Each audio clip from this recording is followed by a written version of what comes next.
يا أيها الذين آمنوا لا تلهكم أموالكم ولا أولادكم عن ذكر الله ومن يفعل ذلك فأولئك هم الخاسرون وأنفقوا مما رزقناكم من قبل أن يأتي أحدكم الموت فيقول رب لولا أخرتني إلى أجل قريب فأصدق وأكن من الصالحين ولن يؤخر الله نفسا إذا جاء أجلها والله خبير بما تعملون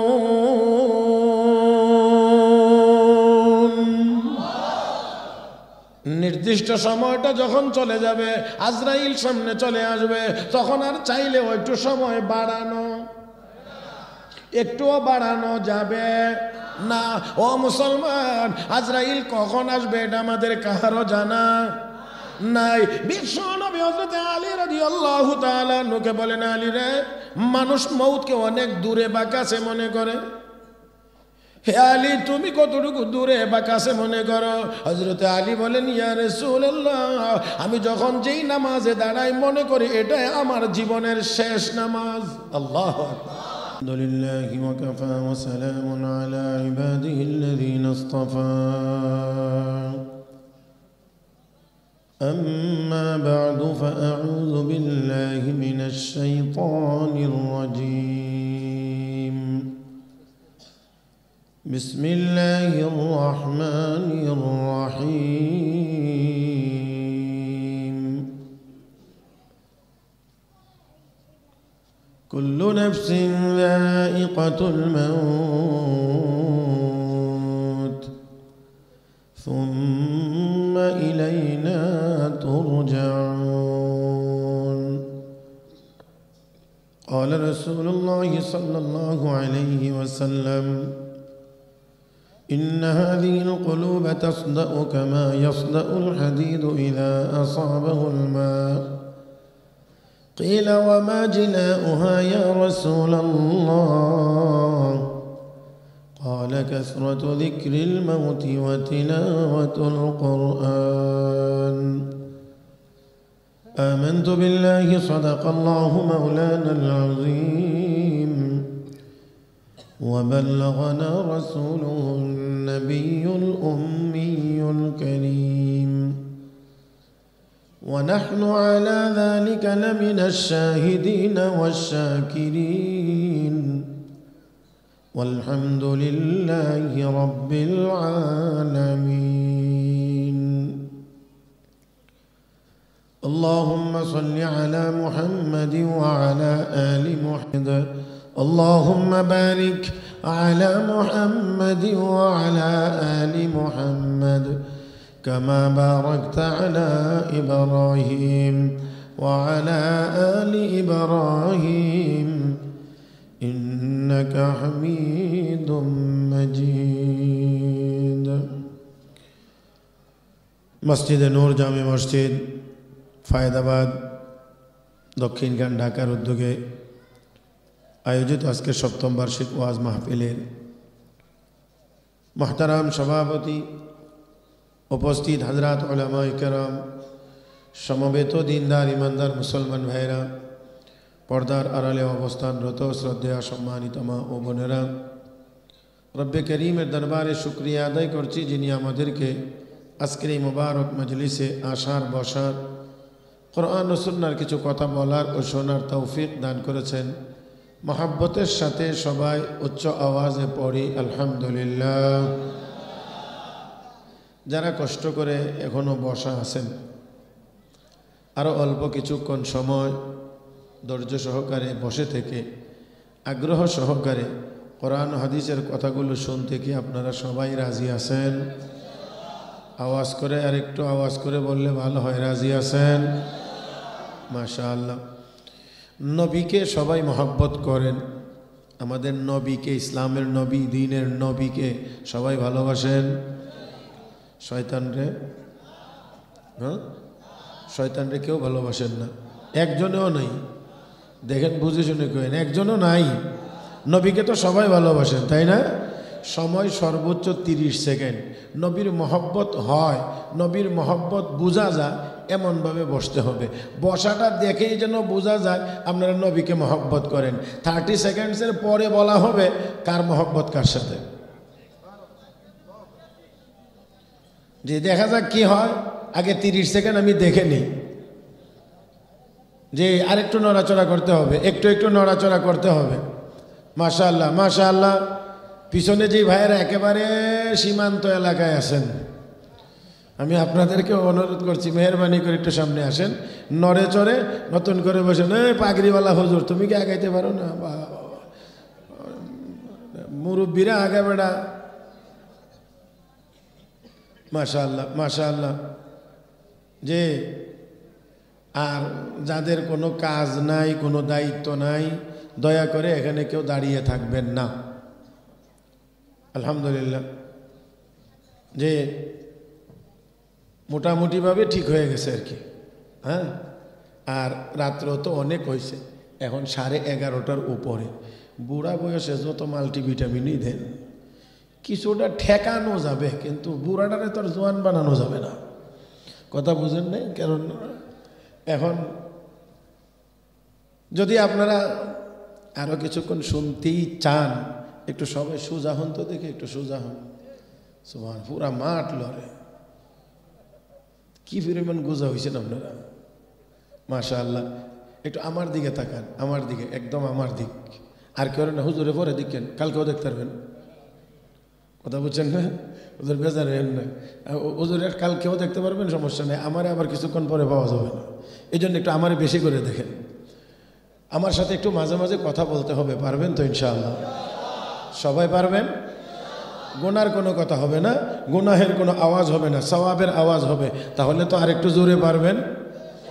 সওয়াবের দরকার তো শুধু মুরব্বীরার, মরে যাবো গে। হ্যাঁ সবার? তাহলে মুরব্বীরা আওয়াজ করেন না, দেখি যুবকেরা একটু কথা বলেন তো দেখি। আপনিও যুবকদের মধ্যে আছেন, মাশাআল্লাহ।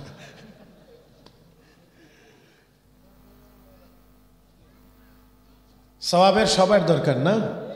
তাহলে আসেন একটু সওয়াব আগে নিজের পাত্রে একটু জমায়ে লই, আগে নিজের ভাণ্ডতে কিছু সওয়াব আগে জমায়ে নেই, তারপরে বাকি কথাগুলো বলবো ইনশাআল্লাহ। মহব্বতের সাথে সবাই বলি সুবহানাল্লাহ, আলহামদুলিল্লাহ, লা ইলাহা ইল্লাল্লাহ, আল্লাহু আকবার। এই আওয়াজটা আর একটু বড় হওয়া দরকার। আমি ইদানিং একটু বেশি বেশি বলি আর কি, যে শয়তান আমরা বাংলাদেশে আর রাখতেই চাই না। এটার এখানে রাখার দরকার নাই, বর্ডার পার করে দিন, ইন্ডিয়া গিয়ে নরেন্দ্র মোদীর কান্দে বসে থাকুক, এটা বাংলাদেশে রাখার দরকার নেই। তাহলে এটা বেহায়া তো শয়তান। জি জি, এনে শুধু হাসার বিষয় না, একটু পরে কিন্তু আমরার উপরে হইয়া পড়বে।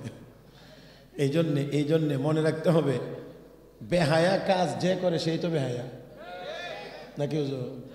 তো শয়তান হয়েছে সবচেয়ে বড় বেহায়া। আর আমরা, আল্লাহ মাফ করুক, আমি আমাকে সহ বলছি, কাউকে আলাদা করে বলছি না, আমি আমাকে সহ বলছি, যে কোনো গুনাহের কাজ এটা কোনো হায়ার কথা না, এটা বেহায়া কাজ। কষ্ট নেবেন না দয়া করে মনে। তাহলে এবার বলেন, মদ খায়া মারে বউ ডাকে আর বউরে মা ডাকে, এটা কোন কাজ? হ্যাঁ, কষ্ট পাইতেছেন মনে হইতেছে, কারণ প্রথমে একবার বেশি তিতাটা ধরে লেছি, এজন্য মনে একটু। আমি বিশ্বাস করি কোন মুসলমানের সন্তান মদখোর হতে পারে না, এত বেহায়া মুসলমানের সন্তান হতে পারে না। যেই জিনিস খাইলে মার বউর মধ্যে পার্থক্য করা যায় না, এমন জিনিস মুসলমানের দেশে চলতেই পারে না। আল্লাহ আমাদের সবাইকে সেই হিম্মত আর তৌফিক দান করুন। কষ্ট হবে আপনাদের, যদি না হয় তাহলে কয়েক মিনিট চলবে। মুহতারাম হাজরিন, তাহলে আল্লাহু আকবার আস্তে না জোরে? হ্যাঁ হ্যাঁ হ্যাঁ, আস্তে না জোরে? মাশাআল্লাহ। তাহলে দেখি একবার একটুকু বেহায়া শয়তানটারে কতটুকু পর্যন্ত দূরে আপনারা সরাইতে পারেন। নারে তাকবীর, মাশাআল্লাহ, স্পিড আছে। আলহামদুলিল্লাহ, আলহামদুলিল্লাহ, আলহামদুলিল্লাহ। মুহতারাম হাজরিন, মাহফিলের একেবারেই আমরা শেষ প্রান্তে। উলামা ইকরামের গুরুত্বপূর্ণ বয়ানও হয়েছে। আবার যাদের উদ্যোগে এই মসজিদ চলে, মাহফিল চলে, যাদের সুনজর এবং নেক নজরের দ্বারাই এই মাহফিল প্রতিষ্ঠিত পরিচালিত হয়ে আসছে, তাদেরও আপনারা আপনাদের এলাকার সন্তান হিসেবে তাদের গুরুত্বপূর্ণ বক্তব্য আপনারা শুনে ফেলেছেন। এখন একেবারেই আমরা শেষ প্রান্তে আছি, যেখান থেকে আমরা একটা অবস্থা নিয়ে আমরা বাড়িতে ফিরতে চাই, যেই অবস্থাটার কারণে আমরা গুনাহ থেকে বাঁচতে পারি এবং নেক কাজ করতে পারি। এমন একটা আবেগ, এমন একটা অনুভূতি আমরা এখান থেকে নিয়ে বাড়িতে ফিরতে চাই। কথা বলেন ঠিক কিনা? অবশ্যই যদি তা হয় তাহলে আমি শুরুতেই অনুরোধ করব, আমরা কারণে অকারণে এখানে আর কেউ হাসার চেষ্টা করব না। অবশ্যই আমরা একটা আবেগ অনুভূতির জায়গাতে বসবার চেষ্টা করব। মুহতারাম হাজরিন, আমি সব কথা বলতে পারবো না, তবে হেডলাইন হিসেবে, শিরোনাম হিসেবে আপনাদের খেদমতে 4টা কথা বলবো। সেই 4টা কথার বিস্তারিত আলোচনা হবে না, বিস্তারিত হতে গেলে অনেক লম্বা সময়ের প্রয়োজন হবে। তারপর আমি 4টা কথা একেবারে সংক্ষেপে আপনাদের সামনে বলছি। প্রথম নাম্বার, একেবারে আমার দিক তাকায় খেয়াল করে করে শুনবেন। 1 নাম্বার, আমরা এই দুনিয়াতে কেহই ছিলাম না, এই দুনিয়াতে কেহই আসিও নাই, আমাকে আপনাকে একজনে পাঠাইছেন। বলবেন আওয়াজ করে, তিনি কে? মাশাআল্লাহ। 2 নাম্বার, আবার একটি নির্দিষ্ট সময় পার হয়ে গেলে আমরা চাইলেও কেউ দুনিয়ায় থাকতে পারবো না, আমাকে আপনাকে তিনি আবার নিয়ে যাবেন। কে? নিয়ে যাওয়া পর্যন্তই শেষ না, নিয়ে যাওয়া পর্যন্তই শেষ না, মরণ পর্যন্তই শেষ না। 3 নাম্বার কথা হলো, মরার পরে আবার আমাকে আপনাকে পুনরায় জীবিত করা হবে। 4 নাম্বার কথা হলো, এই জীবিত করেই ছেড়ে দেওয়া হবে না, দুনিয়ার জীবনে যতদিন ছিলাম ততদিনের সকল কর্মকাণ্ডের হিসাব আমার আপনার কাছ থেকে নেওয়া হবে। বলেন দেখি, কার কার কাছ থেকে নেওয়া হবে না? এটা আসতে বললেন, সবার কাছ থেকে নেওয়া হবে না। ওই দিন কোনো রকমের বাহাদুরি, কোনো শক্তি, কোনো পাওয়ার ওই দিন কাজ করবে। কয়টা কথা বলছি? একটু মিলান। আমি খুব বিনয়ের সাথে বলছি, মনটাকে একটু খাওয়া দাওয়ার মধ্যে কে কে আছেন? এই বাবারা একটু কমায় আসাবা, যে মিলে বুট সবাইতেছ, আমার কানে আওয়াজ আইলি ঠান্ডার মধ্যে তো আমারও সবাইতে মনে চা। বাবারা দয়া করে একটু বন্ধ রাখ।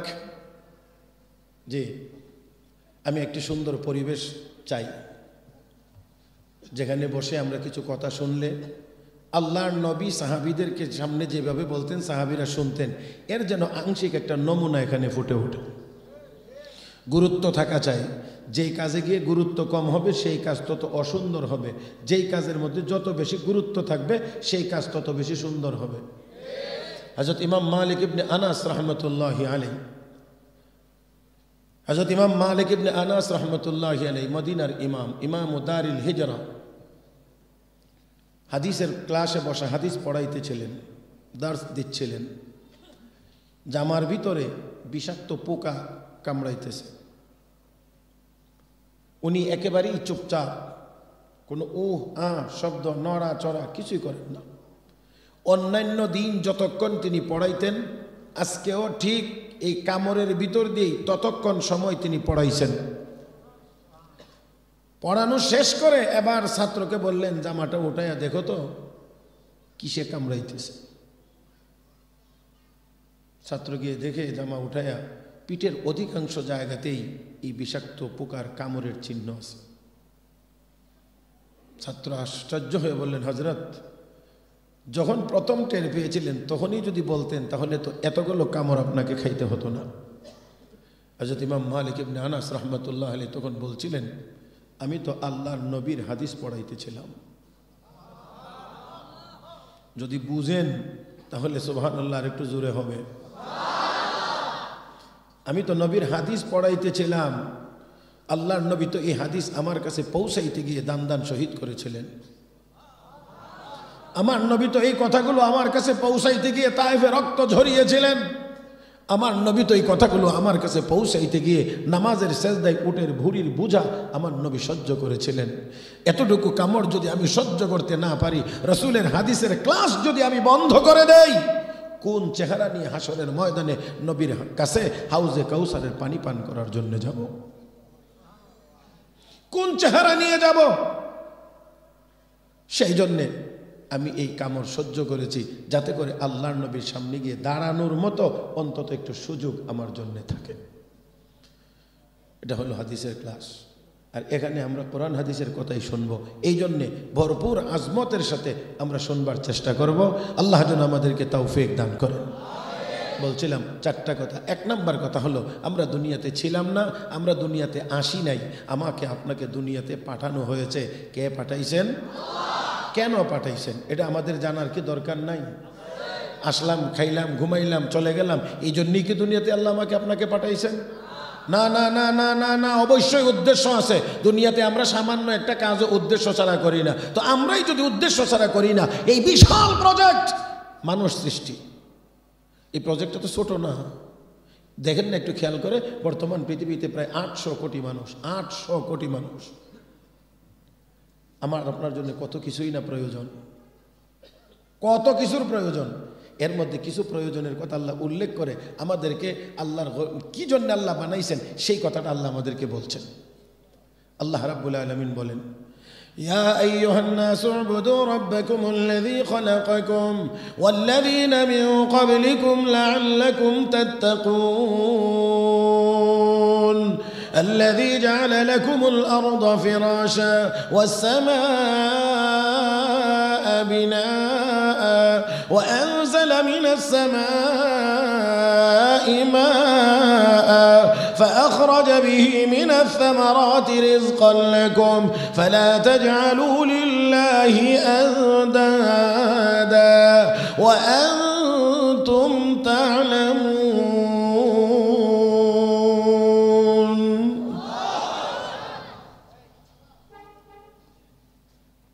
আল্লাহ রাব্বুল আলামিন বলেন, তোমরা ওই রবের ইবাদত করো যেই রব তোমাদেরকে সৃষ্টি করেছেন, তোমাদের পূর্বপুরুষদেরকেও সৃষ্টি করেছেন।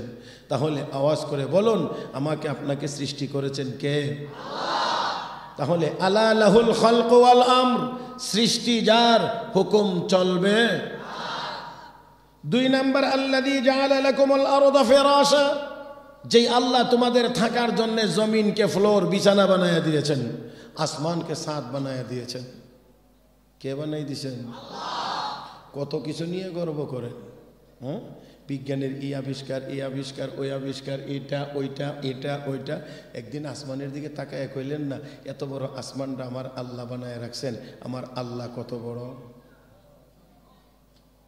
হ্যাঁ, এই যে আসমান, এটা এটা এটা কিসের কিসের দিয়ে বানাইছেন?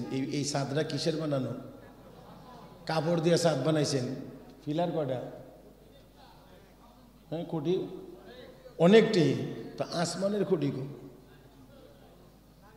হ্যাঁ, কষ্ট হবে নাকি? আমি কিছু কথা আপনাদের ভিতরে দিতে চাই। এত বড় আসমান, এত বড়, এত বড়, কত বড়? এটা সীমানা কোথায়? কয় হাজার কিলোমিটার গেলে সীমানা পাওয়া যাবে? সায়েন্সের যারা আছেন তারা বলেন। আমরা তো মোল্লা মৌলভীরা সায়েন্স জানিই না, তো আমরা তো এই খবর পাওয়ার কথা না। যারা সায়েন্সের স্টুডেন্ট আছেন, যারা 2-4টা বই টই পড়লেই এরপর আর মৌলভী চোখে লাগে না, বেটা মনে করে হাম কুছ হুয়া হে। কথা বুঝেন না? আমি আপনাদেরকে বলছি, লক্ষ্য করে বলেন না, কত হাজার কিলোমিটার গেলে আসমানের সীমানা পাওয়া যাবে? হ্যাঁ হ্যাঁ হ্যাঁ, মুহতারাম হাজরিন, আসমানের সীমানা খুঁজে পাওয়া যাবে। আল্লাহ রাব্বুল আলামিন সূরা আর-রহমানের ভিতরে বলেন, ইয়া মাশারাল জিন্নি ওয়াল ইনস ইন ইসতাতাতুম আন তানফুযু মিন আকতারিস সামাওয়াতি ওয়াল আরদ ফানফুযু লা তানফুযুনা ইল্লা বিসুলতান ফাবিআইয়ি আলা'i রাব্বিকুমা তুকাযযিবান। আল্লাহ বলেন, হে জিনের দল, হে মানুষের দল। জিনকে আল্লাহ আগে ডাকলেন কেন? জিনের গতি বেশি, জিনের গতি বেশি, দ্রুত চলতে পারে। এই জন্যে আল্লাহ এই কাজের ক্ষেত্রে তাদেরকে আগে ডাকছেন আর মানুষকে পরে ডাকছেন। ডেকে বলেন, দেখছ না চেষ্টা করে আমার আসমানের সীমানা খুঁজে পাস কিনা? হ্যাঁ, আসমানের সীমানা না, পারবে না, পাইবে না, পাইবে না। আসমানের সীমানা খুঁজে পাই। আপনারা কেউ কেউ যদি আবার মনে করেন যে না, ওই সময়ে তো এই টেকনোলজি এত অ্যাডভান্স ছিল না, সায়েন্সের এত আবিষ্কার ছিল না, এই জন্যে পারছেন। এখন মনে হয়, হ্যাঁ, এখন মনে হয় পারবেন কি পারবেন না এটা পরে, অনেক দূরের কথা। আমি এত দূর আজকে আপনাদেরকে নিয়ে যেতে পারবো না, কারণ শুরু হইতে হইতে একটু দেরি হয়ে গেছে, এই জন্য এত দূর নিয়ে যেতে পারবো না। শুধু এতটুকু বলি, বাংলাদেশ থেকে একটা বিমান যদি উড়াল দেয়, আমেরিকা যাইতে পারে না এক উড়ালে। কি করা লাগে? মাঝখানে কেন? কে লাগে? তেলের লাগে। তেলের জন্য মাঝখানে একবার ওনাকে নামতে হয়, ল্যান্ড করতে হয়। আমার ভাইয়েরা, এই 22-23 ঘন্টার জার্নি আমেরিকায় যদি একবার উড়াল দিয়ে যাওয়া না যায়, তাহলে আসমানের সীমানা খোঁজার জন্য যেই বিমান নিয়ে বের হবেন, ওই বিমানের জ্বালানির জন্য ট্যাঙ্কি কত বড় লাগবে। আগে বিজ্ঞানকে এখানে গবেষণা করতে করতে মাথার চুলগুলি ধরে যাবে, পড়ে যাবে। কিয়ামতের আগে এত বড় ট্যাঙ্কিও আবিষ্কার হবে না, এত বড় বিমানও হবে না, আমার আল্লাহর আসমানের সীমানা খোঁজাও হবে না।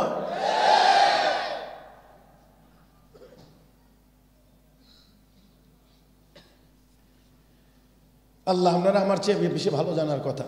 আমি হজের থেকে আসার, গত কোন সনে জানি, হজের থেকে আসার সময় দেখি হঠাৎ করে মনে হইল এত বড় একটা বিমান, প্রায় 450 প্যাসেঞ্জার, ব্যাগ এক একজনের সাথে, ফোনে 3টা করে।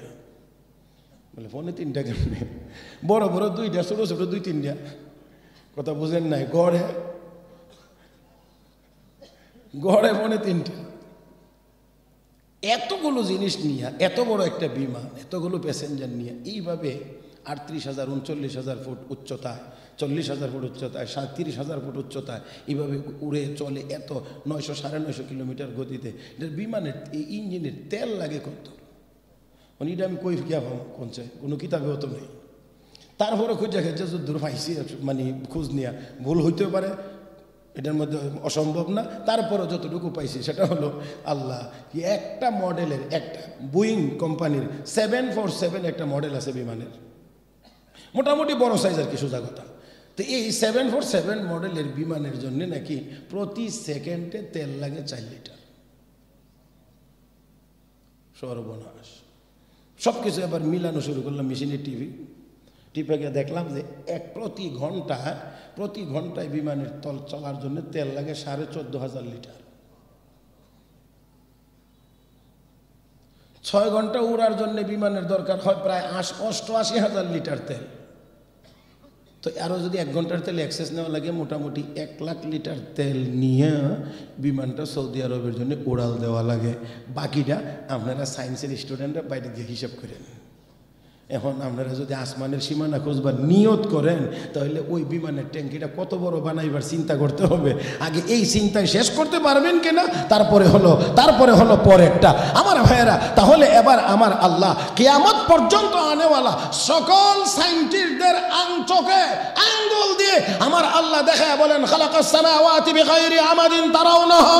এই দুনিয়ার সায়েন্টিস্টরা একটা কাপড়ের ছাদ বানাইতে গিয়ে এতগুলি খুঁটি দিলে, আমি এত বড় আসমান বানাইলাম, এত বিশাল বিস্তীর্ণ আসমান বানাইলাম, ওই আসমানের একটা খুঁটিও ব্যবহার করলাম না, চোখে দেখিস না? তারপরেও কি মনে করো যে তোরা ওই কিছু, আমি না? বুঝেন নাই মনে হয়। তারপরে কি তোরাই মনে করো যে তোরাই কিছু, আমি না? আল্লাহ কয় খালাকাস সামাওয়াতি বিগাইরি আমাদিন তারাউনাহা। দেখোস না এটা? হ্যাঁ, একটা ছোট্ট ছাদ দিতে গেলে মাটির কত নিচের থেকে আসা লাগে, আবার দুর্বল হইলে ফাইলিং লাগে, পাইলিং করে তারপরে আইসে আবার বেজ দেওয়া লাগে, তারপরে কলম দেওয়া লাগে, গ্রেড বিম দেওয়া লাগে, আবার কলম লাগে, আবার উপরে উঠা লাগে, বিম দেওয়া লাগে, দেওয়া এরপরে শত শত শত শত খুঁটি দেওয়া লাগে। এই খুঁটিগুলো আবার আজকে দিয়ে কালকে ছেড়ে দিতে পারবেন না। 21 দিন পর্যন্ত রাখা ফরজ, 30 দিন মুস্তাহাব।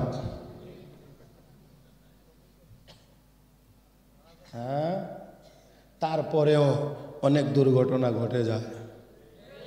হ্যাঁ, তারপরে অনেক দুর্ঘটনা ঘটে যায়। আমার ভাইয়েরা, আমার আল্লাহ এত বড় আসমান বানায়া রাখলেন, কোনো দুর্ঘটনা এ পর্যন্ত ঘটে নাই। তাহলে বলেন বলেন বলেন বলেন বলেন সেই আল্লাহ কত বড়, সেই আল্লাহ কত মহান। আর একটু জোরে এখন আল্লাহু আকবার। যদি যদি যদি বুঝে থাকেন আল্লাহ মহান, তাহলে এবার বলুন সেজদা সেজদা সেজদা। এই মাথা নত হবে কার কদমে? রাজি তো ইনশাআল্লাহ? মুহতারাম উপস্থিতি, আমি মনে হয় খুব বেশি সামনের দিকে আগাইতে পারবো না, তারপরেও আমি আপনাদেরকে শুধু বলছি, আল্লাহ রাব্বুল আলামিন এই জমিনকে বিছানা বানাইছেন, ফ্লোর বানাইছেন, আসমানকে ছাদ বানাইছেন। লাইট লাগবে না? হ্যাঁ, আশ-শামসু ওয়াল কামারু বিহুসবান। আল্লাহ কই চন্দ্র সূর্য দিলাম হিসাবের জন্যে, ক্যালেন্ডার। এই সূর্যের সাথে আমাদের নামাজের সম্পর্ক, অক্ত নির্ণয়ের ক্ষেত্রে নামাজের সম্পর্ক সূর্যের সাথে। মুহতারাম হাজরিন, চন্দ্রের সাথে আমাদের হজ এবং রমজান, চন্দ্রের সাথে। তাহলে দুটোটা আমাদের প্রয়োজন। সূর্যের মধ্যে আলো আছে, এই আলোর মধ্যে হিট আছে, পাওয়ার আছে, শক্তি আছে, তাপ আছে। চন্দ্রের মধ্যে আলো আছে কিন্তু এটার মধ্যে হিট নাই, তাপ নাই।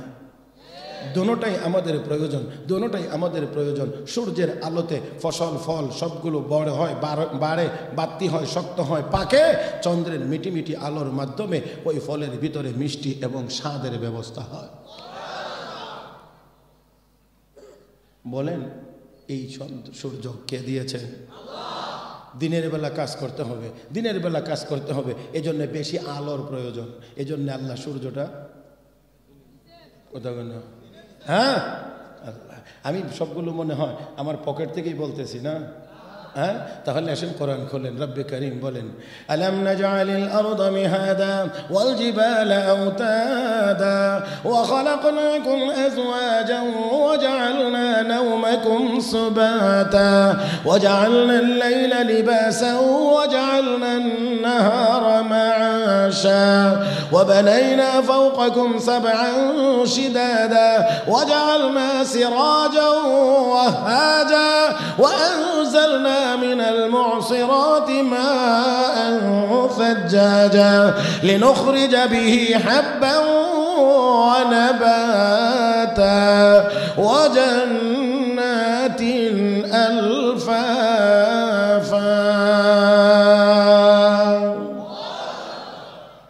আল্লাহ কো বান্দা, জমিন কি আমি বিছানা বানায়া দেই নাই? আসমান কি আমি ছাদ বানায়া দেই নাই? আল্লাহ আল্লাহ আল্লাহ। আপনারা একটু যদি চিন্তা করেন আল্লাহর সৃষ্টি জগৎ নিয়ে, একটু যদি সামান্য আমরা চিন্তা করতে পারতাম, তাহলে অবশ্যই অবশ্যই আল্লাহর কদমে আমরা সিজদায় পড়ে থাকতাম, কোনো গুনার কাজ আমরা করতে পারতাম না। إن في خلق السماوات والأرض واختلاف الليل والنهار لآيات لأولي الألباب الذين يذكرون الله قياما وقعودا وعلى جنوبهم ويتفكرون في خلق السماوات والأرض ربنا ما خلقت هذا باطلا سبحانك فقنا عذاب النار।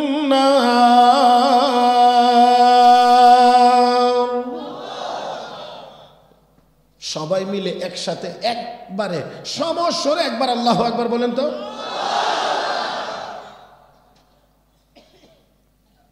সবাই এতের তর্জমা করা আমার পক্ষে সম্ভব না, তবে এতটুকু বলি, আল্লাহ রাব্বুল আলামিন বলেন তারা বুদ্ধিমান যারা আসমান জমিনের সৃষ্টি নিয়ে গবেষণা করে, চিন্তা ভাবনা করে। আল্লাহ এত বড় আসমান বানাইলেন, জমিন বানাইলেন, এইগুলো নিয়ে একটু গবেষণা করে, আর করার পরে চূড়ান্ত ফয়সালা কি কইরা আবার নাস্তিক যেন না হয়। আল্লাহ রাব্বুল আলামিন এই চেয়ারটা তো একজন হুজুরে দেন না। আসেন আসেন আসেন আসেন, এটা খালি আমার কাছে কেমন জানি সাইলি খালি খালি লাগে, একটু দয়া করে আপনি একজন সামনে একজন আসেন আসেন। মাশাআল্লাহ, জি আসেন, একজন আসেন।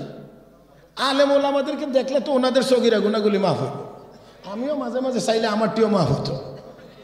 মাশাআল্লাহ, এই তো দেখেন তার আগের চেয়ে একটু ভালো লাগে না আপনারা কোন তো? এই যে দেখেন, চলবে না কষ্ট হইতেছে? যদি আপনারা বললে চলবে, আর না বললে দোয়া চলবে ইনশাআল্লাহ। আলহামদুলিল্লাহ, আলহামদুলিল্লাহ, আলহামদুলিল্লাহ। বলছিলাম আসমান জমিনের সৃষ্টি নিয়ে একটু গবেষণা করবে, আর করার পরে চূড়ান্ত ফয়সালা, চূড়ান্ত সিদ্ধান্ত কি বলবে? রব্বানা মা খালাকতা হাযা বাতিলা, হে আমাদের রব, এগুলো তুমি অনর্থক বেকার বানাও নাই, বেহুদা বানাও নাই, সুবহানাক, তুমি পবিত্র। ফাকিনা আযাবান নার, আমাদেরকে জাহান্নামের আগুন থেকে, বলেন না তো, বুঝেন নাই, জাহান্নামের আগুন থেকে বাঁচাও। তাহলে সৃষ্টি জগৎ নিয়ে গবেষণা করে মাওলার কদমে, আল্লাহর কদমে, স্রষ্টার কদমে যার মাথা নত হয়, আল্লাহ কয় এটা বুদ্ধিমান। আর আমরার দেশে যেটা উল্টা কয় এটারে কো বুদ্ধিমান। এই দেশে হ্যাঁ, আমরা বলে বানর ছিলাম, এটাও বলে যে কইছে হ্যাঁ বলে বুদ্ধিজীবী। হায় হায় হায় হায়, মনে সাজে এই মাটির নিচে কেন তাড়াতাড়ি যাই না মুসলমান, এটাও বলে বুদ্ধিজীবী। বানা কোথায় নিয়ে গেছিল আমাদেরকে, নিতে নিতে নিতে নিতে এই নাদানেরা, এরা বলে শিক্ষিত, এরা বলে বুদ্ধিজীবী। নিতে নিতে আমরা কি কোথায় নিয়ে ছাড়ছিল, আমরা বানর বানাইতে চাইছিল। এই হনুমানের ছাওরা আমাদেরকে বানর বানাইতে চাইছিল। হ্যাঁ মুসলমান, আমি অত্যন্ত দৃঢ়তার সাথে বলছি, আমাদের আব্বা আদম, আমাদের মা হাওয়া মানুষ, আমরা মানুষের ঘর থেকে ধারাবাহিকভাবে মানুষ হয়েছে। যারা মানুষ হওয়ার পরেও বলতে চায় যে আমরা এক সময় বানর ছিলাম, আমি বলি তোর বাপ দাদা বানর হতে পারে, আমাদের বাবা বানর ছিল না।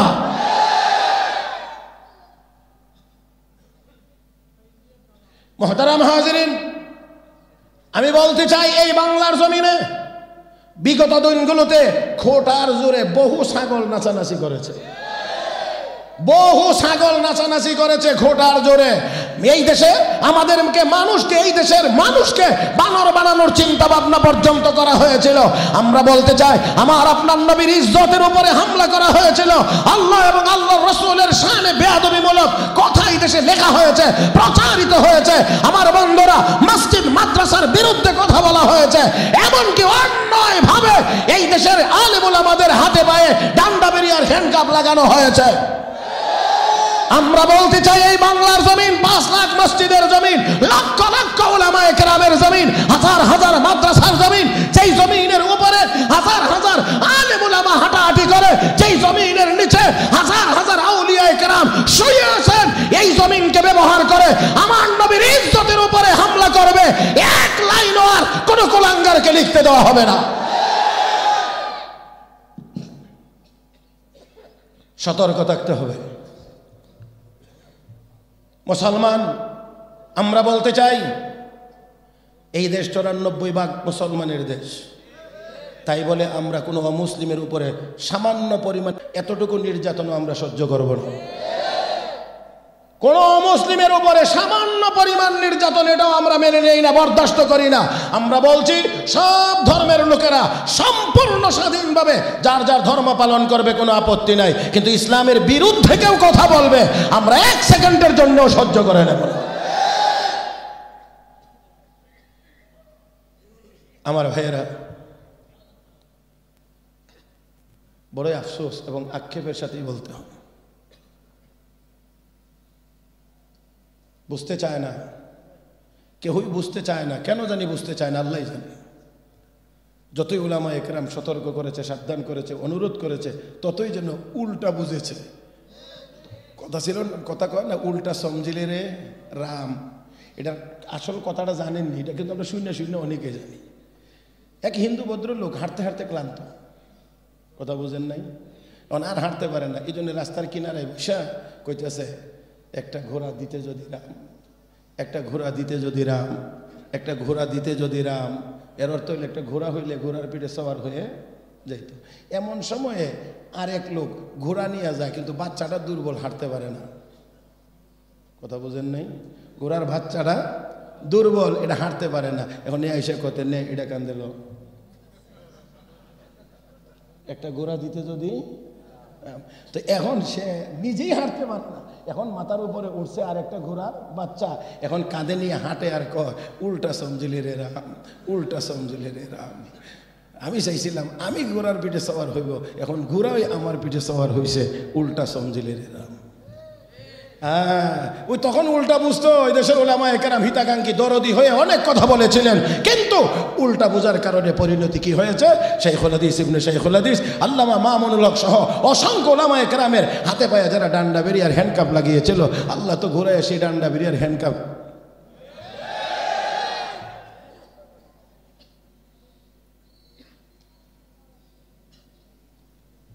মোহতারাম হাজিরিন।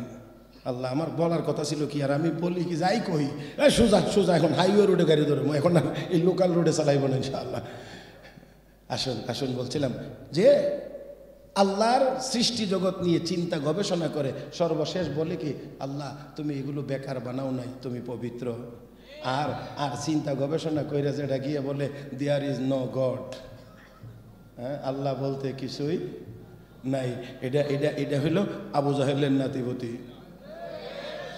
আসতে বললেন মনে হয়।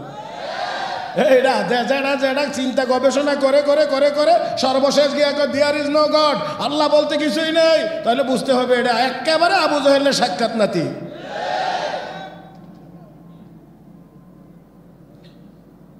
মুহতারাম হাজিরিন, আর আর আর কি বলে, আর কি বলে, সুবহানাক, আল্লাহ তুমি পবিত্র। বলেন না সুবহানাল্লাহ, আর মহব্বতে বলেন সুবহানাল্লাহ। খারাপ লাগে সুবহানাল্লাহ বলে না? আমরা আমরা আসলে গুনার পথে চলতে চলতে না আমাদের কলবের উপর একটা আবরণ পড়ে গেছে, ময়লা পড়ে গেছে। এখন মানে দিনই কাজ, দিনই কথা, সুবহানাল্লাহ আলহামদুলিল্লাহ, মজাটা আমরা পাই না। যদি দীর্ঘ সময় একটু বসে এই জিকির আজকারগুলো একটু করেন আর উপরের ময়লাটা যদি চলে যায়, তখন দেখবেন যে আল্লাহ আল্লাহ এতদিন কই ছিলাম, এতদিন ছিলাম কই, এই মজা হেনে ছিলাম কই, এতদিন পর্যন্ত ছিলাম কই। এই জন্য দেখেন না করোনাকালীন সময়ে স্কুল কলেজ ইউনিভার্সিটি বন্ধ, শিক্ষকেরা কোনো কথা কয় না, আর মাদ্রাসার হুজুরা কি এখন আমরা মাদ্রাসা খুলে দেন, কোরআন না পড়াইলে ভালো লাগে না, কোরআন শরীফ না পড়াইলে ভালো লাগে না, পড়াইলে ভালো লাগে, পড়লে ভালো লাগে, কোরআনের তেলাওয়াত। আর আমি তো আলহামদুলিল্লাহ সুম্মা আলহামদুলিল্লাহ, বয়ানের ভিতরে এমনি একটু তেলাওয়াত বেশি হয় আমার, কিন্তু এই তেলাওয়াত বেশির দ্বারা আপনারা কতটুকু আরাম তৃপ্তি পান সেটা পরে, আগে আমার আমার আমার আমার নিজের তৃপ্তির জন্যই আমার তেলাওয়াত একটু বেশি করতে হয়। কারণ যত কিছুই দেখি, যত কিছুই শুনি, সঙ্গীত শুনি, ইসলামী গজল শুনি, আরও যা কিছু শুনি, কিন্তু সব কিছু গান বাদ দেন তো, গান তো এটা কোনো জিনিসের মধ্যেই পড়ে না। আপনারা অনেক কিছু মনে করেন আর কি, এটা বিনোদন, এই দন ওই দন, এই যে বেজাবে অনেক কিছু, আসলে এটি আপনার গণার মধ্যেই আহে না। কারণ হয়েছে এটা একবার কইলে কদ্দুর ভাল লাগলে দ্বিতীয়বার আর কম লাগে, 3 নম্বর বারে যদি এইটাই বদলায় হ্যাঁ এটা পাবো, এটা তো গণার মধ্যে আসে না। এরপরেও যদি আমাদের যে সঙ্গীতগুলো আছে, গজলগুলো আছে সুন্দর সুন্দর, সেইগুলো শূন্যও দেখছি, এটাও কিছুক্ষণ পরে। কিন্তু কিন্তু কিন্তু আমার আল্লাহর কালাম খোলেন, ওলামায়ে কেরাম এখানে আসেন, সামনে আনছি, আমারও ভালো লাগতেছে, সাইডে আলেমদের চেহারা দেখা যায়। আরে এক কথা গেলে আরেক কথায় করে। হ্যাঁ, নবী একদিন কয় আমার কাছে 3 জিনিস প্রিয়, সুগন্ধি সুঘ্রাণ প্রিয়, 2 নম্বর নেককার স্ত্রী প্রিয়, 3 নম্বর নামাজ প্রিয়। হযরত আবু বকর সিদ্দিক দাঁড়ায় কয় ইয়া রাসূলুল্লাহ, আমার কাছেও 3 জিনিস প্রিয়।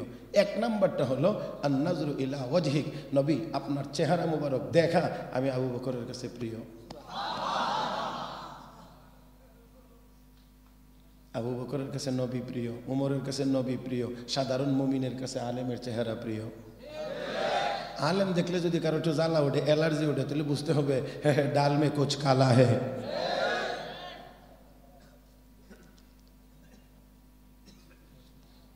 আল্লাহ, ওয়াজ কি বেশি তিতা হয়ে যেতেছে কেন? হ্যাঁ হ্যাঁ, চলবে মাশাআল্লাহ। আল্লাহ আপনাদের হায়াতে, আপনাদের আমলের মধ্যে, ইমানের মধ্যে, আপনাদের হালাল কামায়ের মধ্যে আল্লাহ যেন বরকত দান করেন। হযরত আবু বকর সিদ্দিক কি বলছেন? আন-নাজরু ইলা ওয়াজহিক, হে নবী আপনার চেহারা দেখা আমার কাছে বড় প্রিয়, আপনার চেহারা দেখা আমার কাছে বড় প্রিয়, আপনার চেহারা দেখা আমার কাছে বড় প্রিয়। হযরত আবু বকর বলতেন অন্যরা নবীর কথা শুনে দিন শিখছে, আর আমি নবীর চেহারার দিকে তাকায় তাকায় দিন শিখছি। কারণ কোন কাজে নবীর চেহারা ফর্সা হয় প্রফুল্ল হয়, আমি এটা খেয়াল করছি, বুঝতে হবে কাজটা ভালো। কোন কাজে নবীর চেহারা মলিন হয় এটা খেয়াল রাখছি, বুঝছি এটা ভালো না। বুঝছেন না আপনারা? এক বেচারে জিজ্ঞা, আপনি এত আদব কোত্থেকে শিখলেন? আপনি যে এত আদব, এত শিষ্টাচার, এই শিষ্টাচার, এই আদব আপনি কোথায় থেকে শিখছেন? বেয়াদবের কাছ থেকে। বেয়াদবের কাছ থেকে। ইডা কেমনে? বেয়াদব যেটা কইরা বেয়াদব হয়েছে, আমি ইডা সাইরা আদব বলা হয়েছে। কথা ঠিক না? যাক, আজকের মাজমাটা একেবারে আমার মনোপুত হয়েছে আর কি। মাইকটা একটাও মোটামুটি ভালোই ছিল, তবে রাত্রের জোয়ান কালটা পাইলে একটু ঠিক মতো ওয়াজ করা যাইতো আর কি। তো যাক, এরপরও আলহামদুলিল্লাহ একেবারে কম হবে না, তবে ওই খাওয়ানির সিস্টেম জানে আবার হুজুররা বেশি খাওয়াইতে চাইলে অল্প অল্প করে দেওয়া লাগে। তো আমিও চিন্তা করছি রাত একটু বেশিতে যেহেতু শুরু করছি, একবারে যদি বেশি দিতাম চাই তো আপনারা আবার আমার রাইকেই চলে যাবেন। এই জন্য অল্প অল্প করে দেই যাতে উঠতে যাইতে না পারেন। কথা বুঝেন নাই? ওয়াজের বয়স আবার বেশি দিন হয়েছে না, 32 নম্বর বছর চলে এখন। এখানে যারা বসে আছেন অনেক যুবকদের বয়সও 32 বছর হয়েছে না। হ্যাঁ, তার মানে অনেকে রুহু জগতে থাকতেই আমি ওয়াজ করি। এই জন্যে আপনাদেরকে একটু জমায়া রাখার আল্লাহ রহমতে কিছুটা হেকমত আল্লাহ দিয়েছেন এতদিনে, এতটুকু হয়েছে। মুহতারাম হাজরিন, তাহলে আসুন বলছিলাম, আল্লাহ রাব্বুল আলামিনের সৃষ্টি জগৎ নিয়ে চিন্তা গবেষণা করে মালিকের কদমে যে সেজদায় পড়ে যায় মাথা নত করে, এটা হলো প্রকৃত অর্থে আল্লাহর গোলাম এবং আল্লাহর বান্দা, এবং সে হলো বুদ্ধিমান। জোরে জোরে জোরে, এটা হলো বুদ্ধিমান, এটা হলো বুদ্ধিমান। কি বলে? সুবহানাক, আল্লাহ তুমি পবিত্র। ফাকিনা আযাবান নার, আল্লাহ আমাদেরকে জাহান্নামের আগুন থেকে বাঁচাও। আওয়াজ করে বলেন সকল মুসলমান, জাহান্নামে কি আমরা কেউ যেতে চাই? তাহলে বুদ্ধিমান হলো সে যে জাহান্নামের পথে চলে না, জান্নাতের পথে চলে। তাহলে এবারে আসেন, দিনের বেলা কাজের প্রয়োজন হবে, হিট লাগবে, পাওয়ার লাগবে, শক্তিশালী। এই জন্য আল্লাহ দিনের বেলা সূর্যটা স্থাপন করেছেন, এর ভিতর দিয়ে তাপ পাওয়ার সবকিছু বিচরিত হয়, বিকিরিত হয়। আমার ভাইয়েরা এখান থেকে সব কিছু ছড়ায় চতুর্দিকে। ও বন্ধুরা, বর্তমান সায়েন্স বিজ্ঞান এই কথা বলেছে, 1 ঘন্টা সূর্য যেই পরিমাণ ইলেকট্রিসিটি সাপ্লাই দেয়, ইলেকট্রিসিটি বিদ্যুৎ সাপ্লাই দেয়, 1 ঘন্টার বিদ্যুৎ যদি পৃথিবীর মানুষ ধরে রাখতে পারতো, সারা বছরের বিদ্যুতের চাহিদা পূরণ হয়ে যাইত। এই পরিমাণ বিদ্যুৎ সাপ্লাই দেয় 1 ঘন্টার ভিতরে সূর্য। ও বন্ধুরা, সূর্যটা ডুবে গেলে একেবারে ঘুটঘুটে অন্ধকার, বান্দারে তোর জন্য চলার কষ্ট হবে, ভয় ভয় লাগবে, আরো অন্যান্য অসুবিধা হবে। আরে বান্দা, এই জন্য আমি আল্লাহ তোর ঘুমটা যেন নির্বিঘ্নে হয়, একেবারে যেন ভয়ের কারণ না হয়, এই জন্য চন্দ্র নামের একটা ড্রিম লাইট আমি আল্লাহ তোর জন্য বানায়া দিলাম। আল্লাহ রাব্বুল আলামিন দিয়েছেন। তারপরে আমার আল্লাহ বলেন, ওয়া আনজালা মিনাস সামাই মাআ, আসমান থেকে বৃষ্টি আমি আল্লাহ নাজিল করি। হে বন্ধুরা, বৃষ্টি কে দেন? وأنزل من السماء ماء, বৃষ্টি নাজিল করে জমিনকে উর্বর করি। فأخرج به من الثمرات رزقا لكم, বিভিন্ন রকমের ফলমূল শাকসবজি ফল ফসল দিয়ে আমি আল্লাহ তোর রিজিকের ব্যবস্থা করি। فلا تجعلوا لله اندادا, অতএব রে বান্দা বান্দি, আমার সাথে অন্য কাউকে শরীক করিস না, গোলামি করবে একমাত্র আমি আল্লাহর। ও মুসলমান, তাহলে আসুন 4টা কথা বলেছিলাম। 1 নম্বর কথা হলো, আমরা দুনিয়ায় ছিলাম না, আমাকে আপনাকে এই দুনিয়ায় পাঠাইছেন কে? কেন পাঠাইছেন? ও মুসলমান, পাঠানোর আগে আমার আল্লাহ আমার আপনার থাকার জায়গা করেছেন, আমার আপনার খানার ব্যবস্থা করেছেন। শুধু বানান নাই, খানার ব্যবস্থা আগে করেছেন, থাকার জায়গা আগে করেছেন। আর আমার আল্লাহ কে বান্দারে, তাহলে এই জমিনে তোরে পাঠাইলাম কেন? আমার গোলামি করার জন্য, আমার ইবাদত করার জন্য, আমার নাফরমানির জন্য পাঠাই নাই, আমার গোলামি করার জন্য পাঠাইছি। হে মুসলমান, তাহলে এই জমিনে আল্লাহর গোলামি চলবে, আল্লাহর গোলামি চলবে যতদিন দুনিয়া থাকবে, ততদিন আল্লাহর গোলামি চলবে না, দুনিয়াও থাকবে। জোরে জোরে জোরে জোরে, না না না, আল্লাহর গোলামি চলবে না, দুনিয়াও থাকবে না।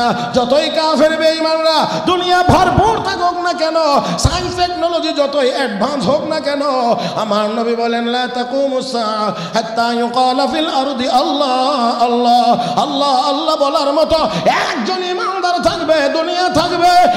একজন ইমানদারও থাকবে না, দুনিয়াও থাকবে না। কোটি কোটি কাফের বেঈমানের জন্য আমার আল্লাহ আসমান জমিন টিকায়া রাখবেন না। হে যুবক ভাইয়েরা, তাহলে বোঝা গেল একজন ইমানদারের ইমানের দাম দুনিয়ার সব কিছুর চাইতে বেশি। হে মুসলমান, অনুরোধ করে বলছি, যুবকদের মাথায় হাত রেখে বলছি, ও যুবক, তুমি ইহুদির সন্তান না, তুমি কোনো খ্রিস্টানের সন্তান না, তুমি কোনো বৌদ্ধিস্টের সন্তান না, তুমি কোনো অগ্নি পূজারী আর মূর্তি পূজারীর সন্তান না, তুমি একজন মুসলমান, আল্লাহর বান্দা, নবীর উম্মত। তোমার সৌজন্যে আসমান জমিন টিকে থাকবে। অতএব তুমি আর আমি, তুমি আর কোনো কাফের বেঈমানের মতো চলাফেরা করতে পারি না।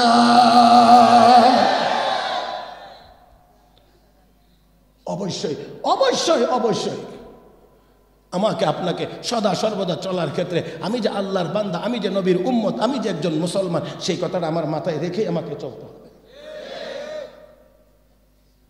দুর্ভাগ্য দুর্ভাগ্য দুর্ভাগ্য, আমাদের ভুলে গিয়েছে আমাদের পরিচয়, ভুলে গিয়েছি আমাদের পরিচয়। সিংহের ঘরে জন্ম নিয়ে কেউ নিজেকে শিয়ালের বাচ্চা মনে করা যেমন বোকামি, মুসলমানের ঘরে মুসলমানের ঘরে জন্ম নিয়ে সেও যদি মনে করে আমি ইহুদি খ্রিস্টানের চেয়ে নিচে, তাহলে এটাও হবে চরম বোকামি। দুনিয়ার সব ইহুদি খ্রিস্টান এক পাল্লা, আর তোমার আমার মতো একজন দুর্বল ইমানদার আর এক পাল্লা। তাহলে বোঝা যা সব কাফের বেঈমানের চেয়ে একজন দুর্বল ইমানদারের পাল্লা ভারী হয়ে যাবে।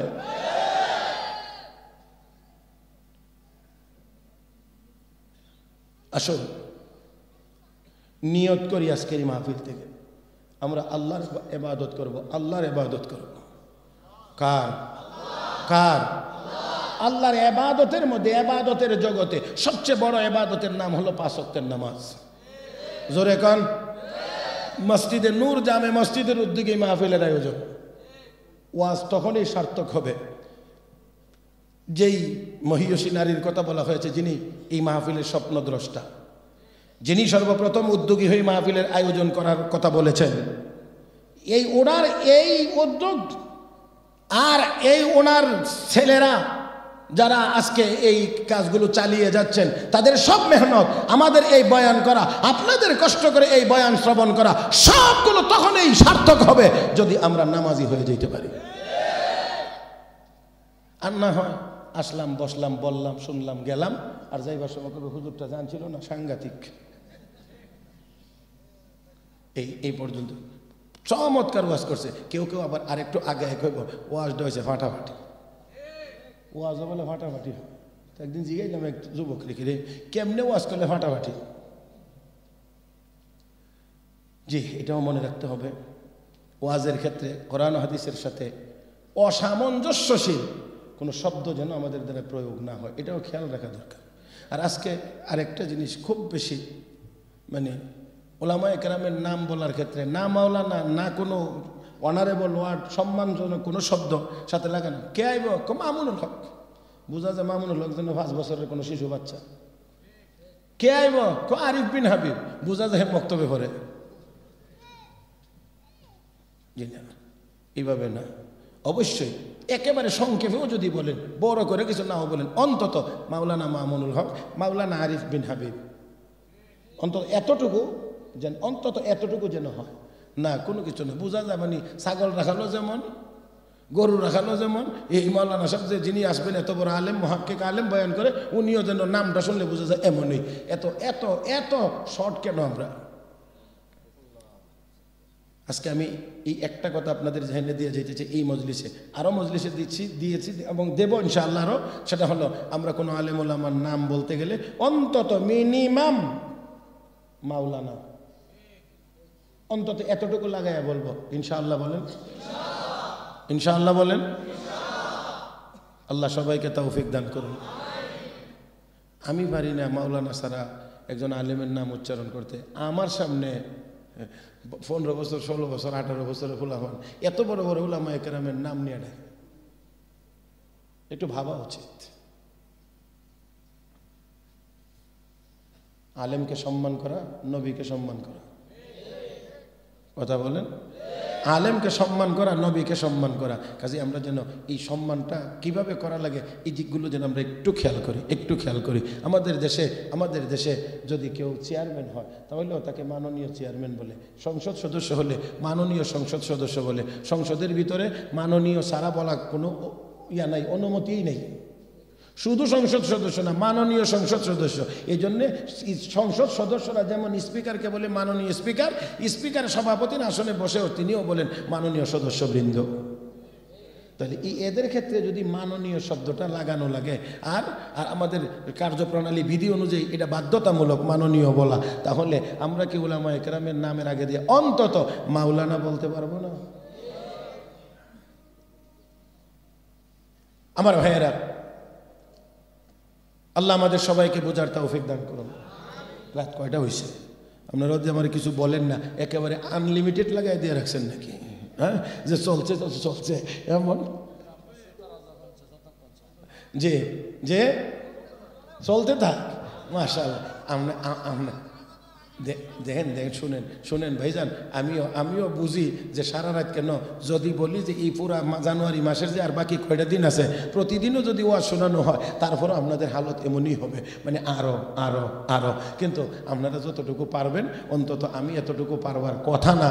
তার কারণ হলো আপনারা ইহানে মাহফিল শুনছেন আজকে, হয়তো আশেপাশে সব মিলাইয়া পুরা সিজনে হবে 4, 5টা, 7টা, 8টা, 10টা। আমার তো আল্লাহর রহমতে এক মাসে, এই জানুয়ারি মাসে আমার জুমার বয়ান সহ মাত্র আছে 95-95টা।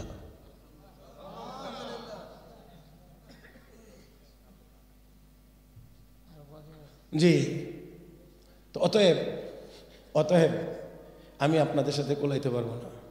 আমাকে প্রতিদিন আগামীকালকের 3 মাহফিল, 2টা সিলেটের ভিতরে, একটা সুনামগঞ্জের ভিতরে। মাগরিব থেকে শুরু হবে, মাগরিবের পরে আসার পরে রাত 10টা। আমি এখন কোথায় আর আগামীকালকের প্রথম মাহফিল কোথায়, বয়ান কোন টাইমে, আমি ব্রাহ্মণবাড়িয়া আমার যাওয়ার ইচ্ছা আল্লাহ যদি নেওয়া, মাহফিল শেষ করে যাবো কোন সময়, ঘুমাইবো কোন সময়, আবার সিলেট যাবো কোন সময়, মাগরিবের পর থেকে 3টা বয়ান করবো কোন সময়। 1 সপ্তাহ খালি আমার সাথে ঘুইরা যদি আবার আপনারা, এটা কি উত্তর খান না দক্ষিণ খান? দক্ষিণ খান। এই দক্ষিণ খান যদি 1 সপ্তাহ ঘুরাই আইন না ছেড়ে দেওয়া যায়, তো আগামী এই 28শে ফেব্রুয়ারিতে আসার পরেও আপনার কাছে সাক্ষাৎ করতে গেলে মাফ চাই যাইতে পারতাম না।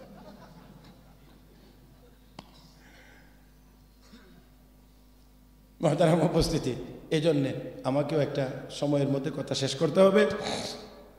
তাই আসুন বলছিলাম, একেবারে প্রথম কথা হলো আমরা কেহই ছিলাম না, আসি নাই। কে পাঠাইছেন? তাহলে একটা কথা বুঝি, কেন পাঠাইছেন? এক কথায় জবাব দিবেন, ইবাদতের জন্য পাঠাইছেন। সবাই বলেন, এটা হলে এখন হলো ক্লাস শুরু হয়েছে আর কি, একবারে সবক। আল্লাহ আমাকে আপনাকেই দুনিয়াতে পাঠাইছেন কেন? ইবাদতের জন্য, আল্লাহর গোলামির জন্য, আল্লাহর দাসত্বের জন্য। এই কথাটা আমাদেরকে মনে রাখতে হবে। তাহলে 1, 2 নম্বর কথাটা না বললে আলোচনা একেবারেই ফিনিশিং হবে না। এই জন্য দ্বিতীয় নাম্বারটা বলছি, একটি নির্দিষ্ট সময়, এটা আমাদের জানা নাই, যিনি পাঠাইছেন তিনি জানেন কেবল, আর কেউ জানে না। ওই উনার জানা মতে সেই নির্দিষ্ট সময়টা পার হয়ে গেলে আমরা আবার কেহই চাইলেও থাকতে পারবো না। নিয়ে যাবেন কে? যিনি পাঠাইছেন নিয়ে যাবেন তিনি। আসার ক্ষেত্রে আমাদের যেমন আবেদন নিবেদন অ্যাপ্লিকেশন কোনো কিছুই ছিল না, আবার না যাওয়ার ক্ষেত্রেও আমাদের কোনো আবেদন নিবেদন গ্রহণযোগ্য হবে না। তাহলে যে কোনো সময় উনার কাছে আমার আপনার টাইমটা আছে, আমাদের কাছে নাই। তো ওই টাইমটা যে কখন কেউ জানি না, নাকি আপনারা কেউ জানেন? কেউ জানেন? তাহলে ওই নির্দিষ্ট সময়টা চলে যাওয়ার পরে যখন আমাকে নিয়ে যাওয়া হবে, যাইতে না চাইলেও নিয়ে যাওয়া হবে, তাহলে অবশ্যই আমাকে সবসময় প্রস্তুত হয়ে থাকতে হবে। কারণ আজরাইল আসলে আর কোনো প্রস্তুতির সময় দেওয়া হবে না। তাহলে প্রস্তুতি আজ ময়রা নিব না মরার আগে নেব? يا أيها الذين آمنوا لا تلهكم أموالكم ولا أولادكم عن ذكر الله ومن يفعل ذلك فأولئك هم الخاسرون وأنفقوا مما رزقناكم من قبل أن يأتي أحدكم الموت فيقول رب لولا أخرتني إلى أجل قريب فأصدق وأكن من الصالحين ولن يؤخر الله نفسا إذا جاء أجلها والله خبير بما تعملون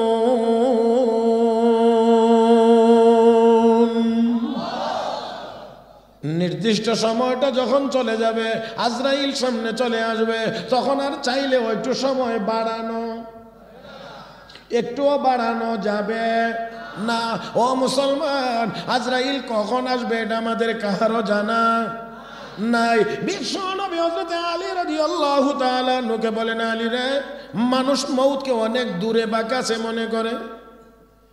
হে আলী, তুমি কতটুকু দূরে বা কাছে মনে করো? হযরত আলী বলেন, ইয়া রাসূলুল্লাহ, আমি যখন যেই নামাজে দাঁড়াই মনে করি এটাই আমার জীবনের শেষ নামাজ। আল্লাহু আকবার। কোন নামাজ? কোন নামাজ? শেষ নামাজ। যখন যেই নামাজে দাঁড়াই মনে করি এটাই আমার জীবনের শেষ নামাজ। আর এক ওয়াক্ত নামাজ আমার জীবনে নাও হইতে, এই নামাজটা কেমন হবে? ওই নামাজটা কেমন হবে? এটাই আমার জীবনের শেষ নামাজ। আর আমরা মসজিদের নামাজ পড়তে গেলেও মনে করি আচ্ছা এখন একটু তাড়াতাড়ি করে লেখো, পরে ভালো করে পড়ো। এই করতে করতে মরার আগে আর এক ওয়াক্ত নামাজও ঠিক মতো পড়া না। এই জন্য মসজিদে গেলে দেখবেন যুবকেরা কি তাড়াহুড়া করে, এর থেকে বুড়াটি আরো বেশি। আপনারা রেখেছি না, আপনারা নাই, অন্য ধরনের বুড়াটি রেখেছি আর কি। আর এমন বদ অভ্যাস আপনার থাকলে আপনারাও খুশি জান।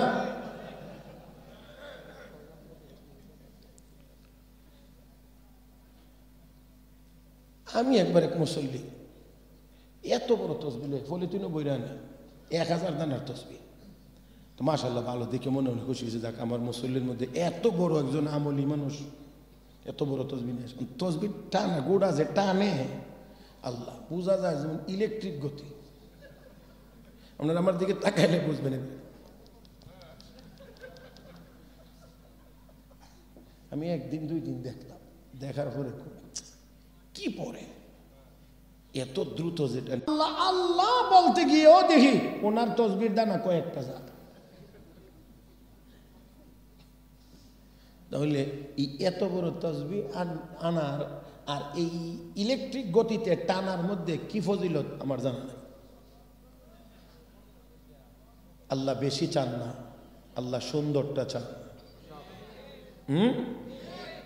লিয়াবলুয়াকুম আইয়ুকুম আহসানু আমালা, লিয়াবলুয়াকুম আইয়ুকুম আহসানু আমালা। এই আয়াতের ব্যাখ্যায় মুফাসসিরিন কেরাম লিখেছেন, আল্লাহ বলেন নাই আকসারু আমালা, আমি পরীক্ষা করে দেখব কে বেশি আমল করে। আল্লাহ এটা বলেন নাই, আল্লাহ বলছেন দেখব কে বেশি সুন্দর আমল করে।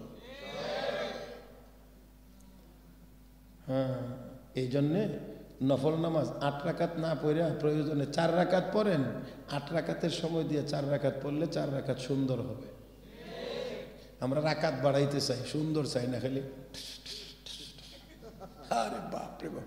আর পরের দিন সব বরাতে মসজিদ থেকে বাইরে চাচা মসজিদে গেছিলা, কয় রাকাত পড়ছিলা? বাজান 16 রাকাত পড়ছি। আমি তো 30 রাকাত চাচা।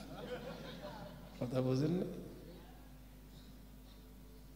জি, এটা হলো সংখ্যা বাড়ানোর জন্য, বলার জন্য। কি আল্লাহর কাছে গিয়ে দেখবেন খাতা উল্টে 0, কিচ্ছু নেই। আল্লাহ 32 রাকাত তো পড়ছিলাম সব রাতে। আল্লাহ কবে 1 রাকাত তো আমার কাছে পৌঁছাইছে না, এটা রাস্তা তোই। কথা বুঝেন নাই? এটা রাস্তাতেই থেকে গেছে, এই আমার পর্যন্ত আইসা পৌঁছে নাই। এই লোকগুলোই গিয়ে দেখবেন আবার মসজিদের কাতারে বইয়া তেরা হইয়া গেছে, ইমামের নামাজ ঠিক আছে। আপনারা ঠিক না কইলেও ঠিক নেই, আমার তো 30 বছরের উপরে এই মসজিদের সাথে সম্পর্ক। আপনারা কেউ না কইলেও তো ঠিক, কারণ এগুলি তো আমি দেখতে দেখতে দেখতে দেখতে আমার পকেটে সবগুলোতেই তো এগুলো জমা আছে। মুসল্লি কত প্রকার ও কি কি উদাহরণ সহ সব আমার জানা আছে। এগুলো বললে আবার সবাই সহ্য করতে পারবেন না। কিছু মুসল্লি দেখবেন অযথাই মসজিদে ইমাম সাহেব দেখেন আছে, আর মুয়াজ্জিন হইলে তো উপায় নেই, ইমামের উপরে দিয়েই তুফান যা। আর মুয়াজ্জিন হইলে তো উপায় নাই, খাদেম হইলে তো সর্বনাশ।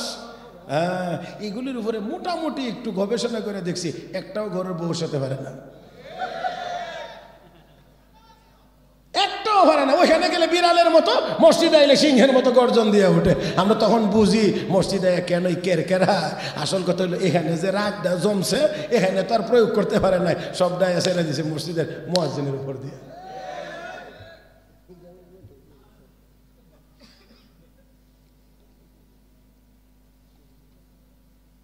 মহতারাম হাজিরিন, যাইতে হবে, সন্দেহ আছে?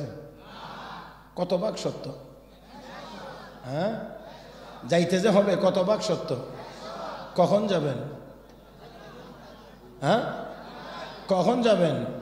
জানা জানা যুবকরা জানেন? যুবক মানুষ তো বাংলাদেশে মরে না। হ্যাঁ, যুবকেরাও মরে। তাহলে প্রস্তুতি বুড়াকালে নেবেন। হ্যাঁ, হজের কথা কইলে হজর মুরব্বী হইলি না। হ্যাঁ, এখন হজ করলে, আমার নিজের কানে শুনছি একবার কইতেছে, এখন হজ করলে হজ ধরে রাখতে পারো? তাহলে বোঝা গেল এর আরো দান্দালি ভান্দালি সব বাকি আছে। হ্যাঁ, নিয়ত আছে আরো কিছু নিয়ে সব খায়া প্যাকেট বইরা পকেট ভইরা এর হরে তাই এবার গিয়ে দোয়া করেন, কি হয়েছে? হজে যাও।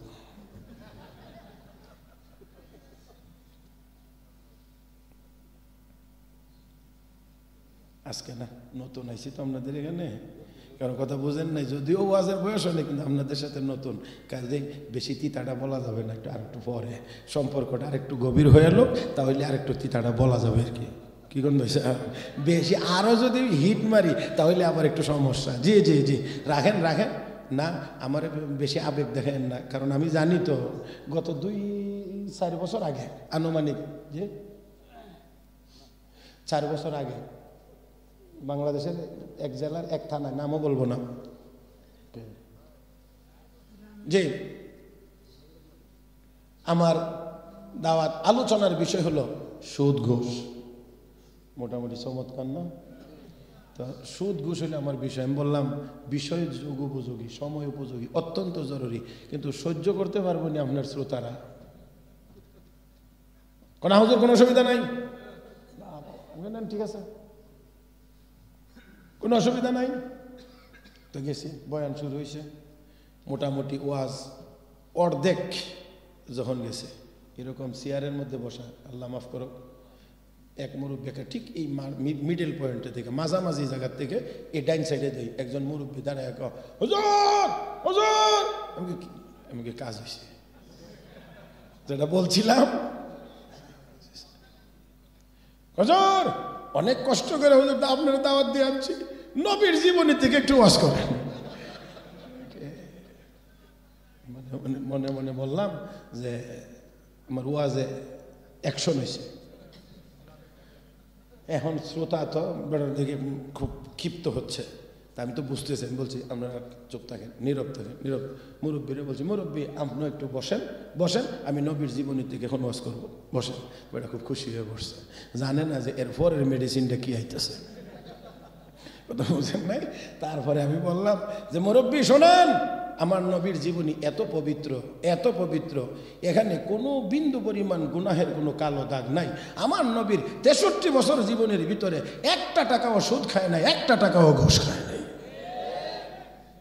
এবার যখন সিস্টেম পাল্টায় আবার শুরু হয়েছে, পরে আর 10 মিনিটের বেশি সহ্য করতে পারে না, হাই অ্যান্টিবায়োটিক চলছে এখন। তখন গেছে গা, এখন স্টেজ থেকে নামার পরে এলাকার উলামা একরাম হুজুর জাগা মতো হয়ে গেছে গা, বলে কি হয়েছে? তিনি বয়সে যেমন মুরব্বী, আমাদের এলাকার সুদখোরদের মধ্যে উনি মুরব্বী।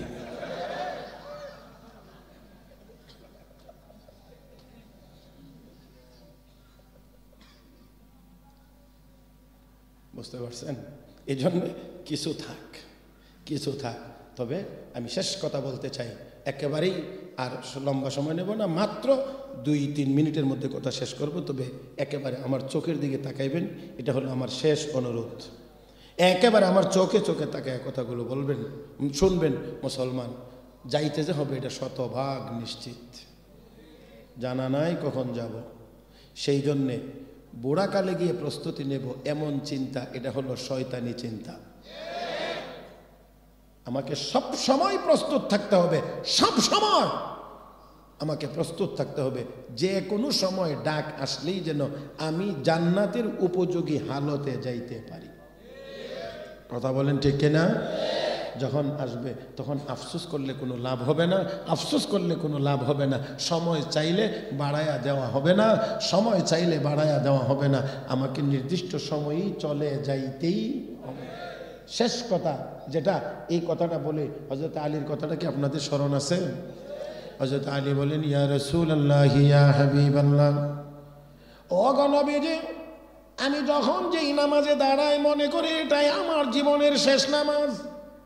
আল্লাহ নবী বলেন, আলী, এক ওয়াক্ত নামাজ থেকে আরেক ওয়াক্ত নামাজ অনেক দূরে। ফজর থেকে জোহর অনেক দূরে, জোহর থেকে আসর অনেক দূরে। হে আলী, আমি বিশ্ব নবী মনে করি কোন আল্লাহর বান্দা যদি নামাজে দাঁড়ায় 2 রাকাত বা 4 রাকাত, রাকাতগুলো শেষ করে শেষ বৈঠকে গিয়ে বসেছে, তাশাহুদ পড়েছে, দরুদ শরীফ পড়েছে, দোয়া মাসুরা পড়েছে, অতঃপর সে ডান দিকে সালাম ফিরাইছে, আসসালামু আলাইকুম ওয়া রাহমাতুল্লাহ। হে আলী, আমি বিশ্ব নবী মনে করি আল্লাহ যদি তাকে সুযোগ না দেন তাহলে ওই লোকটা বাম দিকেও সালাম ফিরাইতে পারবে না। ও মুসলমান, ডান দিকে সালাম ফিরাইলে বাম দিকে সালাম ফিরানোর ক্ষমতাও আমাদের কাছে। কি নিয়ে এত বাহাদুরি করে, কি নিয়ে এত লাফালাফি? ডান দিকে সালাম ফিরাইলে বাম দিকে সালাম ফিরানোর সুযোগ নাই, মাথাটা ডান দিকে ঘুরাইলে ঘুরাইয়া বাম দিকে নেওয়ার ক্ষমতা আমার নাই যদি আল্লাহ দয়া করে না দেন। এমন অনিশ্চিত দুনিয়ার অনিশ্চিত হায়াত নিয়ে দুনিয়াতে এত বাহাদুরি দেখানো, এটা কোনো বুদ্ধিমান মানুষের কাজ হতে পারে না। সেই জন্যে যুবক ভাইয়েরা, রাসূলের সাহাবী, রাসূলের এক সাহাবী কালেমা গ্রহণ করার কারণে, কোরআন গ্রহণ করার কারণে পরনের কাপড় পর্যন্ত খুলে রেখে দেওয়া হয়েছিল। আল্লাহর নবীর এই সাহাবী মসজিদে বসে বসে কোরআনের তিলাওয়াত করেন। একটু মাঝে মাঝে আবেগে তেলাওয়াতের আওয়াজটা একটু বড় হয়ে যায়, মজার কারণে বড় হয়ে যায়। হযরত ওমর গিয়ে বলেন, ইয়া রাসূলুল্লাহ, তেলাওয়াতের আওয়াজ বড় হয়, আমরা একটু অসুবিধা, এবং আপনার সাহাবীকে বলেন না একটু আস্তে করতে। নবী কয়, ওমর, আমার এই সাহাবীকে বাধা দিও না, কারণ এই কোরআন গ্রহণ করতে গিয়ে তার পরনের কাপড়টা পর্যন্ত খুলে রেখে দেওয়া হয়েছিল। আল্লাহর নবীর এই সাহাবী নবীর জীবদ্দশাতেই ইন্তেকাল করেছেন। নবী যখন তাকে দাফন করতে গেলেন, আল্লাহর নবী তাকে কবরে শোয়া চোখের পানি ছেড়ে দিয়ে আকাশের দিকে তাকাইলেন। নবী চোখের পানি ছেড়ে দিয়ে বলেন, আল্লাহ, আমার এই আব্দুল্লাহর উপরে আমি তাকে কবরে রাখা পর্যন্ত সন্তুষ্ট ছিলাম। আমার এই আব্দুল্লাহর উপরে আমি কবরে রাখা পর্যন্ত সন্তুষ্ট ছিলাম।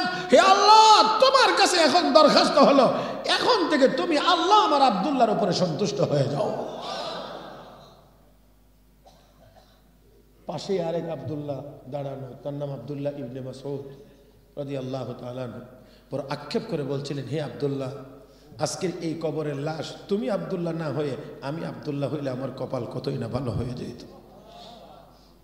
যুবক ভাইয়েরা, বিনয়ের সাথে বলছি, আমাদের অবস্থা যেন এমন হয় যে দুনিয়াতে থাকা অবস্থায় আল্লাহ আমার উপরে সন্তুষ্ট, কবরে গেলেও যেন আল্লাহ রাব্বুল আলামিন থাকেন আমার উপরে সন্তুষ্ট, এমনভাবেই দুনিয়া থেকে যাওয়া উচিত।